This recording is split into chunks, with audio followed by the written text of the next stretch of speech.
Hey, it's been a while. Life got very busy, and we were supposed to move house, but it all fell through at the last minute. So I've had some friends come into Magic recently, and someone asked me, "Hey, what's the deal with these names you put on these decks?" So I thought, why not do a video explaining the origins of labelling a deck based on its colours? Obviously, there are 5 colours in Magic. You have white, blue, black, red, and green.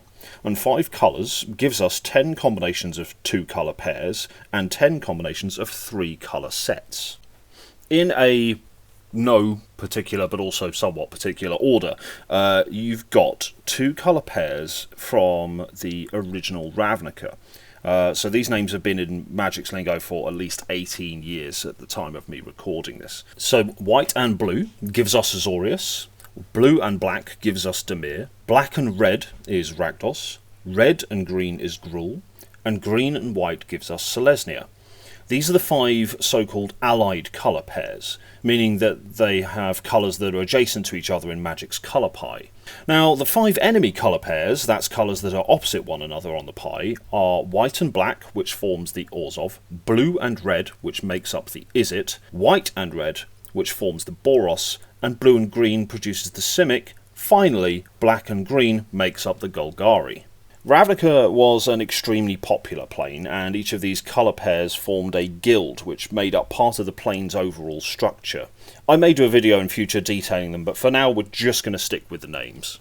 If we move on to the tricolour combinations, these are also commonly split into 2 groups, shards and wedges. Shards can be described as missing the 2 colours that are opposite the centre colour, whereas wedges can be described as excluding the 2 colours that are allied to the central colour. The shards were first given their names from the Shards of Alara block, and so they've been referred to in this way for about 15 years at the time of me recording this.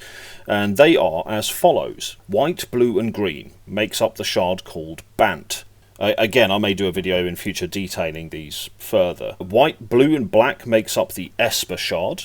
The combination of blue, black and red gives us Grixis. Jund is made up of black, red and green, and the combination of white, red and green gives us the Naya shard. The wedges were introduced by name in the Khans of Tarkir set, which was released in 2014. They are as follows.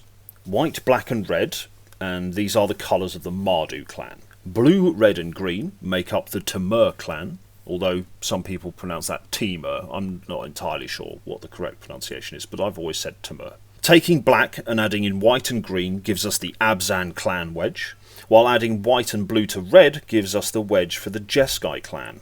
Lastly, starting with green and teaming it up with blue and black results in the Sultai clan wedge. It is kind of odd to me, actually, that Khans of Tarkir has been around for almost 10 years at this point, but, you know, it is what it is. And that should give you the basic origin breakdown of where these names come from for the various decks that you hear people building. So, for example, I recently have decided I'm going to convert an Esper deck that I have into Dimir deck, which would be, instead of white, blue and black, it is blue and black. So yeah, thank you all for watching, and I hope you've enjoyed it. And if you have any questions or comments, leave them in the boxes in the comments below.